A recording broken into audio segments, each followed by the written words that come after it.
21 yun, nai-inlove na ako.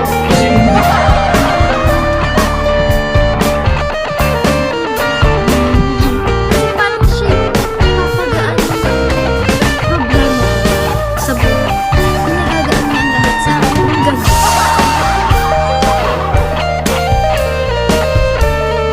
Nagawa niya, tapos na.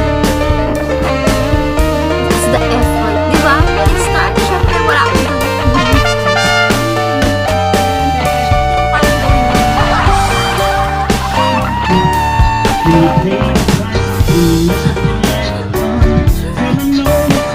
Di ba?